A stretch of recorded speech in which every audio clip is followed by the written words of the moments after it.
Muy buenas a todos, chicos, y bienvenidos a este segundo capítulo de nuestro nuevo curso actualizado de CFA nivel 1.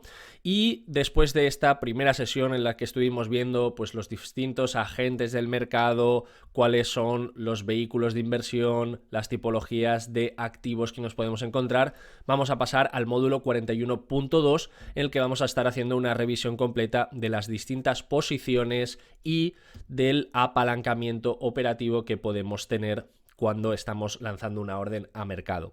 Creo que es un vídeo muy útil, sobre todo porque vamos a entender el concepto de posición larga, posición corta, margin call, es decir, bueno, creo que cosas muy importantes para cualquier inversor, ya sea de acciones, ya sea de derivados, y que, bueno, creo que va a ser tremendamente importante para poder construir unos cimientos que luego nos permitan, pues, entender los diferentes readings que vienen por detrás.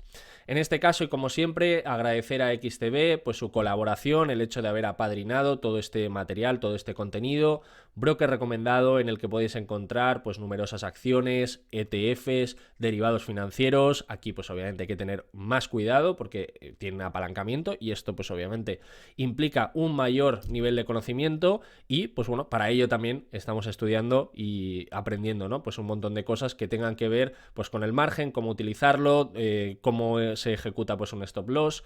Y bueno, además también nos va a venir muy bien porque vamos a hacer un ejemplo práctico de pues las diferentes tipologías de operaciones que podemos hacer sobre un derivado y obviamente pues cuáles son las medidas de apalancamiento. Entonces vamos a hacer un ejemplo real sobre la misma plataforma y, como digo, pues nos va a venir fantásticamente bien porque lo vamos a entender, yo creo que de una manera muy fácil. Dicho esto, y para no liarme mucho con la introducción, porque hoy tenemos que revisar muchas cosas, vamos a pasarnos a esta LOS 41E, en la que nos están diciendo, nos están preguntando cuáles son las distintas posiciones que un inversor pues, puede llevar a cabo, realizar dentro del mercado. De forma simplificada, lo que tenemos es una posición larga y una posición corta. Cuando nos referimos a larga, lo que estamos buscando es la apreciación de un activo, y cuando nos dicen corta es la depreciación de ese activo. De forma sencilla, pues que estamos comprando un activo con la expectativa de que su valor aumente, es decir, si yo tengo una acción que vale 6 euros, estoy esperando que suba a 10, pues obviamente para ganar 4 euros de diferencia entre el momento de compra y el momento de venta. Sin embargo, cuando nos estamos refiriendo a una posición corta, aquí ocurren pues una serie de procesos internos que lo que vamos a ver y que bueno, para que todo el mundo lo entienda, cómo se puede estar invertido de forma contraria en el mercado, es decir, esperando que este caiga.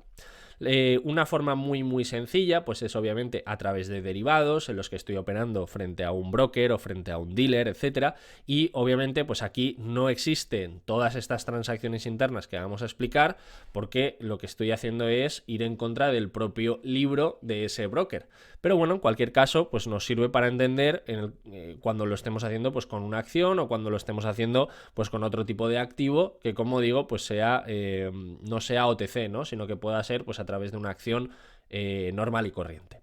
Para ello, ¿qué es lo que hacemos? Pues pongamos el caso de la acción del Banco Santander. Yo pienso, por mi análisis determinado, el que sea, que pues su precio es potencialmente superior al que debería de ser. Y por lo tanto, yo quiero hacer pues una inversión a la baja. Es decir, quiero entrar en una posición corta esperando que el valor caiga. Esta acción del Banco Santander en su momento inicial, es decir, en T0, se encuentra a 10 euros. Sin embargo, como digo, si yo la estoy comprando, si la vendo posteriormente y ha caído, voy a perder dinero. Entonces, ¿cómo lo hago? Pues automáticamente en ese momento cero, en vez de comprar, lo que voy a hacer es pedir prestada esa acción. Es decir, voy a coger esa acción, se la voy a pedir a un tercero con la promesa de devolvérsela en un futuro. En este caso, lo que hago es, cuando yo recibo esa acción, automáticamente la voy a vender. Y ya me anoto un más 10, es decir, ese es el dinero que yo he cobrado por la venta de una acción que no tengo, es decir, una acción que he pedido prestada. Pongamos que a lo largo pues, de los meses, del año, etcétera, pues el precio de esa acción ha caído a 8. ¿Qué es lo que hago en ese momento T1? Es decir, una vez ya avanzado los meses o el año, pues lo que voy a hacer es la voy a comprar, es decir, voy a recomprar esa acción que yo había vendido por 10 euros. Fijaros aquí, como yo estoy recomprando a 8, lo que tengo que hacer posteriormente o al final de todo el proceso es devolvérsela al que me la ha prestado en un momento inicial. Por lo tanto, si reordenamos toda esta operativa, a efectos prácticos lo que he hecho es la he comprado a 8 y la he vendido a 10. La única diferencia es que esta venta se ha producido antes de la propia compra. ¿Por qué? Porque lo he hecho de una manera prestada. Si esto os lía un poco, pues nada, simplemente seguimos este esquema. Punto 1, se pide prestada esa acción y se vende, ya tengo más 10, el precio cae a 8, la recompro y la devuelvo. Entonces, si yo he vendido a 10, tengo 10 en mi balance. Si luego la he recomprado, he gastado 8 de esos 10. Y por último, pues la diferencia al devolverlo es lo que me queda de lo que no he tenido que pagar al recomprarla y devolverla. Por lo tanto, esta sería una forma muy sencillita de entender pues, las dos distintas posiciones, tanto en largo como en corto, que podemos llevar a cabo dentro de los mercados financieros. Perfecto, pues una vez hemos entendido esto, lo primero que vamos a hacer es pasarnos a un ejemplo práctico dentro de la plataforma de XStation y en la que vamos a poder entender muy bien el concepto de las operaciones largas como operaciones cortas y empezar a introducir ciertos términos como los del apalancamiento y los márgenes. Para ello he decidido seleccionar pues, un CFD que replica el comportamiento del IBEX 35 actualmente y en el momento en el que estoy grabando este vídeo, cotizando en los 10.984 puntos. Este sería el precio de referencia y obviamente pues este CFD replica el valor de ese índice. Para ello, pues bueno, podemos tener la información básica con los volúmenes mínimos, los volúmenes máximos y el apalancamiento. El apalancamiento es la capacidad extra que nos está permitiendo el broker de poder operar con un capital mayor al que tengo en mi cuenta o mayor al que estoy utilizando para esa operación. Es decir, si yo tengo un apalancamiento 1,10, esto implica que yo puedo operar por hasta 10 veces más del capital que estoy teniendo en mi cuenta o que estoy utilizando. Es decir, que por cada euro que tengo en mi cuenta yo puedo invertir hasta un total de 10 euros. El apalancamiento, esto es como la velocidad. Si no se sabe utilizar, pues obviamente voy a tener mayor riesgo y mayor capacidad de pérdidas, o al menos esas pérdidas van a llegar muchísimo más rápido que si no lo estoy utilizando. Por lo tanto, aquí máxima prudencia y obviamente el inversor que lo vaya a utilizar, pues obviamente que conozca al detalle cómo funcionan este tipo de productos. Dicho esto, nos pasamos de nuevo al cuadro de órdenes y donde podemos encontrar tanto el bid como el ask con distintos precios. Vemos aquí 10.984 y 10.989. Esto es básicamente lo que se denomina como spread y es esta diferencia que existe entre el bid y el ask, es decir, entre el precio de compra y el precio de venta. Es la comisión que se lleva el broker por permitirnos acceder al mercado. Si yo estoy planteando una orden de compra, pues estaría llevando a cabo o me estaría posicionando en largo, y si quiero llevar a cabo una posición corta y me quiero posicionar buscando pues una caída del precio del activo o si estoy operando con un derivado financiero del propio subyacente. Para ello, cosas importantes, lo que tengo que conocer pues es, en primer lugar, el volumen con el que voy a operar, el valor del contrato y finalmente el margen. El volumen del contrato lo selecciono yo, pero tengo que entender cuánto vale cada uno de esos contratos que yo voy a lanzar a mercado. En el caso de este activo, pues lo primero que me tengo que fijar es si existe o no apalancamiento. Si existe apalancamiento, lo primero que debo de saber es que de cada uno de los contratos, si estamos hablando de que tenemos un subyacente que vale 10.984 puntos, cada uno de esos puntos equivale a 1 euro. Si yo estoy operando con la décima parte de un contrato, podríamos pensar que estoy comprando única y exclusivamente 1.098,4 euros. Sin embargo, si multiplicamos esa décima parte por 10, que es el apalancamiento, lo que tenemos es que el valor del contrato se mantiene en los 10.984 euros. Es decir, por hacerlo sencillo, si yo estoy operando con la décima parte, lo que podría llegar a pensar es que estoy invirtiendo solo 1.098,4 4 euros. Pero como es, porque estoy utilizando solo 0,1 contratos. Sin embargo, como aquí le tengo que meter el apalancamiento, finalmente pues llegamos a la conclusión de que con un volumen de 0,1 el total de mi posición es de 10.984 euros, la que se está lanzando a mercado. Sin embargo, fijaros aquí, el margen, es decir, el dinero que yo estoy poniendo es solo la parte original. Todo lo demás es apalancamiento, es decir, yo estoy poniendo el 10% y el restante 90% se está ejecutando en el broker haciendo uso del apalancamiento. Por lo tanto, y como conclusiones, y que ahora pues vamos a seguir con más ejemplos, lo primero que debemos de entender es hacia qué lugar puedo elegir que el mercado se vaya a mover entendiendo los procesos que van por debajo, y en segundo lugar que el apalancamiento está presente muchas de las veces en las que estamos llevando a cabo principalmente una operación en corto, pero también si estamos llevando a cabo pues cualquier otro tipo de operativa a través de un derivado financiero, y esto lo vamos a estar trabajando a partir de las siguientes diapositivas, principalmente con el entendimiento de los diferentes márgenes de mantenimiento y margin call. Por lo tanto, y explicado todo esto, vamos a pasarnos a un ejemplo real para que podamos comprender de una manera sencilla el cálculo del ratio de apalancamiento y también las diferentes tipologías de márgenes. El ratio de apalancamiento, como hemos explicado anteriormente, el valor total de mi inversión, el valor total de mi contrato teniendo en cuenta el apalancamiento frente al dinero que yo estoy poniendo. Esto es lo que se considera como margen. Pensemos, si yo me estoy comprando una vivienda por valor de 300.000 dólares y yo estoy poniendo de entrada 50.000, mi apalancamiento es de 6 veces el dinero que pongo, es decir, 1 a 6, como el ejemplo anterior con el caso del CFD sobre el IBEX 35. De la misma manera, y estos son, podríamos decir, sinónimos, también podemos calcular el leverage ratio entre 1 partido el requerimiento de margen, es decir, cuánto dinero, cuánto equity tengo que poner para mantener una posición. Para ello vamos a hacer un ejemplo práctico donde vamos a unir todos estos conceptos en un ejemplo que yo creo que nos va a venir muy bien para que todos los términos pues queden muy asimilados. Así, a simple vista, parece que hay muchísimos cálculos, muchísimas cosas, pero ya os digo, es porque os lo he querido hacer muy esquemático. Fijaros aquí, lo que nos están diciendo es que en un momento determinado yo he comprado 1.000 acciones y cada una de esas acciones pues tiene un precio de 5 dólares, es decir, un total de 5.000 euros que yo he tenido que poner para llevar a cabo la compra.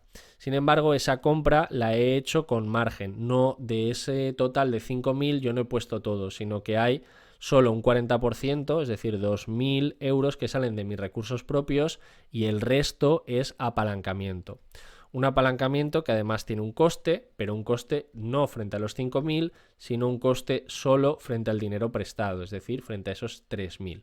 Coste de apalancamiento del 2% durante todo el tiempo que yo estaba llevando a cabo esa operación, pues por lo tanto 3.000 por el 2%, 60 dólares. Además, durante la vida de esa inversión, yo he cobrado un dividendo de $1 por cada una de esas 1.000 acciones que había comprado. Por lo tanto, he ganado otros 1.000 dólares. La comisión de compra y venta es de 0,05 por cada una de esas 1.000 acciones, en total 50 dólares, y el precio cuando yo vendo esa inversión es de 6 dólares, es decir, igual que yo hice una compra por valor total de 5.000 en TN, es decir, al final de toda la operación, pues he ganado otros 1.000 dólares por la apreciación de esa acción. Por lo tanto, ¿cuál es el leverage ratio que tiene o que ha tenido que tener en cuenta, obviamente, este inversor? Pues como hemos dicho anteriormente, las dos fórmulas son exactamente igual. Si tú estás invirtiendo con 5.000 dólares y solo has puesto 2.000, tu ratio de apalancamiento es de 2,5. De la misma manera, si a ti te están exigiendo poner el 40% frente al total, tu apalancamiento vuelve a ser de 2,5. Por lo tanto, dos formas de calcularlo y en función de la información que nos vayan a dar, pues lo podremos hacer de una manera o de otra. Pero, como estáis observando, es exactamente lo mismo. Y lo que nos están pidiendo es que calculemos cuál es el rate of return, es decir, cuál ha sido la rentabilidad de ese inversor. Para eso, La rentabilidad la vamos a calcular en función de las ganancias y las pérdidas que tiene ese inversor frente al dinero que ha tenido que poner. Es decir, esto es como un ROE, Return on Equity. Es decir, cuánto estoy ganando frente al equity que he tenido que poner. Vamos a ponerlo así porque se ve más sencillo. Fijaros, tenemos 1000 de la apreciación de las acciones de 5.000 a 6.000, 1000 de dividendo por el camino, 50 de comisión de compra, 50 de comisión de venta y 60 del coste de apalancamiento, pero ojo, solo sobre los $3.000 que están por encima, ¿no? Es decir, de los 5.000, pues solo el apalancamiento aplica sobre los 3.000 que me han prestado. Esto, si hacemos la suma rápida, es más $1.840. Y en la parte inferior podríamos poner, si voy así con prisas, pues creo que el error más común es poner solo $2.000. Y olvidarnos de una comisión que también sale de los propios recursos, que sale de los recursos propios en el momento inicial, es decir, en la compra. Vamos a verlo. Fijaros, cuando pongamos el caso de que yo esté comprando una acción por 10 euros, pero yo para comprar esa acción por 10 euros no estoy poniendo 10 euros, estoy poniendo 10 más 0,5 que es mi comisión. Si esta acción no hiciese nada más y no tuviese ninguna comisión futura, estaría recibiendo 10 partido 10,5. Esa sería la rentabilidad. ¿Por qué? Porque se ha quedado igual y yo he puesto 10,5 porque ha salido de mi cuenta. Es decir, esa comisión de compra hay que pagarla. Por lo tanto, tiene que estar en el denominador. 2.000 más 50. ¿Qué es lo que ocurre? ¿Por qué la de compra-venta no sale de nuestro equity? Porque pongamos que esa acción ha pasado de 10 a 12, yo abajo sigo teniendo 10,5, pero cuando me vayan a entregar estos 12 me van a quitar la comisión. Entonces, ¿qué es lo que estoy haciendo? En la parte superior tengo que tener en cuenta las comisiones tanto de compra como de venta y en la parte inferior tengo que tener la comisión de compra que sale específicamente de mi dinero. Porque yo para comprar esta acción total por valor de 10 euros he tenido que poner 10,05. De hecho, en la rentabilidad, aquí si solo hemos tenido en cuenta la comisión de venta, la rentabilidad real de una operación de 10 euros que pasa a 12 y que tengo 0,5 de compra y 0,5 de venta, ¿cuál ha sido mi rentabilidad? Pues tenemos 2 de apreciación menos 0,5 de compra menos 0,5 de venta y en la parte inferior yo he tenido que poner 10,5. Es decir, he tenido que poner los 10 euros para comprar esa acción y además han salido de mis arcas, por decirlo de alguna manera, también la comisión de compra, porque la comisión de venta ya sale del dinero bruto final que me van a entregar o que el broker me va a dar, ¿vale? Es decir, sale también de mi dinero, pero no precisamente de mi dinero, sino que sale de la propia rentabilidad que yo estoy recibiendo, o en este caso, si la quiero calcular, pues sale de la propia rentabilidad, no sale, digamos, del dinero de mi cuenta. Pese a que, bueno, este es el pequeño matiz. Entonces, bueno, yo si divido 1840 dividido entre 2050, con este pequeñito matiz que hemos comentado anteriormente, la rentabilidad es de 89,75. Y este sería, pues, un ejemplo muy típico que nos podría pedir el CFA relacionado con el cálculo del rate of return y del leverage ratio. Finalmente, y para terminar con esta loss, también nos están pidiendo que calculemos el precio en el cual un inversor, si la operación se le va en contra, le puede saltar un margin call. Para ello debemos diferenciar entre el maintenance margin, que es el mínimo de equity que debemos de mantener durante toda la vida de la posición para que no nos salte este margin call, y luego pues el margin call price, que es el precio exacto en el que esta operación salta. ¿Vale? La fórmula es muy sencillita, es el precio inicial multiplicado por 1 menos initial margin dividido entre 1 menos maintenance margin. Aquí tenemos una operación con un precio de compra de $40, con un margen inicial del 50%, dividido entre 1 menos el margen de mantenimiento. Es decir, estos datos nos los van a dar y es simplemente pues poner aquí 0,5 y aquí 0,25 y calcularlo. Si me sé la fórmula, pues esto lo tengo en 20 segundos, es decir, 26,67. Este es el precio al que se ejecuta el margin call. Sin embargo, el que lo quiera entender bien, vamos a verlo también en detalle. Es cuando yo estoy llevando a cabo una operación en la que, pues, es decir, la inversión es una gran parte es deuda y la otra parte es equity. Cuando el valor de un activo empieza a caer, lo primero que a mí me van a ir quitando y que se va a ir erosionando es el equity. Es decir, la deuda siempre la voy a tener que devolver. Por lo tanto, lo que se va a ir erosionando y se va a ir eliminando de la ecuación es el equity, porque es con lo que yo voy a responder inicialmente con mis pérdidas en el caso de que una acción pues caiga de 10 a 8 o a 7. Es decir, esos primeros 3 euros van a salir de aquí, van a salir del equity mío y va a llegar un momento en el que la relación entre el equity, pongamos que esto es 25% y esto es el 75%, cuando esta relación no se cumpla y no le dé garantías al que me ha prestado, lo que va a hacer automáticamente va a ser una llamada de margin call, y vamos a tener un precio en el que esto se va a ejecutar. ¿Vale? Esto es para que lo entendamos por detrás.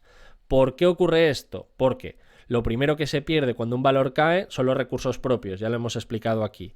Por lo tanto, en 26,67, que es el resultado que he obtenido antes, 6,67 son recursos propios y $20 es el apalancamiento. Un apalancamiento que no nos estamos inventando. Es decir, si yo tengo un precio de compra y me están dando un margen inicial del 50%, es decir, lo que he financiado es 50% deuda, 50% equity. Vamos a ponerlo aquí, 50% deuda, 50% equity. 50 y 50%. Y por ciento. Es decir, tenemos 20 y 20 de una posición total de $40. ¿Qué pasa? Que si el precio empieza a caer, lo primero que se va erosionando o lo primero que me van a ir quitando son estos 20 primeros euros. ¿Hasta dónde? Hasta que este equity haya pasado de 20 a 6,67 y en el que la relación que tengo entre el equity frente al total de la posición, que serían 26,67, supone el 25%, que es el margen de mantenimiento, es decir, recursos propios necesarios sobre el total de la posición. En el momento en el que ni siquiera tengo el 25% de mis recursos propios frente a lo que vale ese activo en mercado, automáticamente se me va a cerrar la operación. Entonces, simplemente miradlo.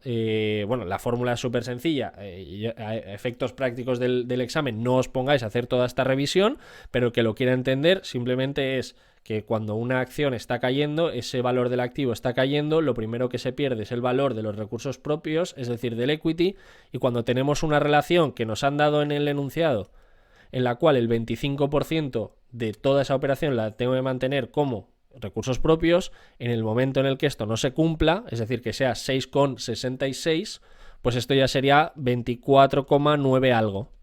Por lo tanto, se ejecuta el margin call.